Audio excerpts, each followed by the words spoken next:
మాత ప్రార్థనలోని 12వ బిరుదు మంచి ఆలోచన యొక్క మాత. ఈ లోకంలో మనకు ఏ దారి ఎంచుకోవాలో తెలియని క్షణాలు వస్తాయి. హృదయం గందరగోళంలో ఉంటుంది, మనస్సు సమాధానం కోరుకుంటుంది. ఇలాంటి సమయంలో మనకి ఒక తల్లి ఉంది, మౌనంగా ప్రేమతో మనలని యేసు వైపు నడిపించే తల్లి. ఆమెని మంచి సలహా యొక్క మాత. ఇటలీలోని రోమ్ నగరానికి సమీపంలో జనజ్జాను అనే ఒక చిన్న పట్టణం ఉంది. అక్కడే శతాబ్దాలుగా విశ్వాసులు ఆశ్రయించే ఒక అద్భుత స్థలం.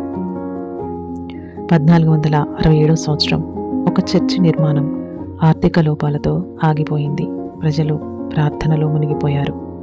అప్పుడు ఆకాశం నుంచి దిగి వచ్చినట్లుగా ఒక్కసారిగా మరియమాత యొక్క పవిత్ర చిత్రం చర్చి గోడపై ప్రత్యక్షమైంది. మనుషులు చిత్రించని చిత్రం, ఫ్రేమ్ లేకుండా, గోడను తాకకుండా నిలిచిన అద్భుతం. ఆ చిత్రంలో మరియమాత యేసు శిశువును ప్రేమగా ఆలింగనం చేసుకుంటుంది. యేసు తల్లి భుజంపై తలవాల్చి విశ్రాంతి పొందుతున్నట్టుగా ఉంటుంది. ఆ ముఖంలో శాంతి ఉంది, జ్ఞానం ఉంది, దైవిక ప్రేమ ఉంది. ఆ చిత్రం ముందు ప్రార్థించిన వారు తమ జీవిత నిర్ణయాల్లో స్పష్టత పొందుతారు. మనస్సుకు శాంతి లభిస్తుంది, సరైన మార్గం కనిపిస్తుంది.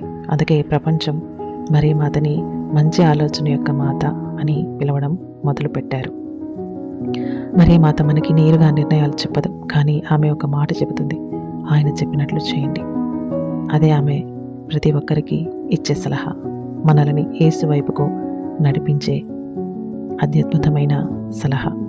ఈరోజు కూడా మన జీవితంలో ఏ దారి ఎంచుకోవాలో తెలియకపోతే, భయం, గందరగోళం ఉన్నప్పుడు మంచి సలహా మాతని ఆశ్రయించండి.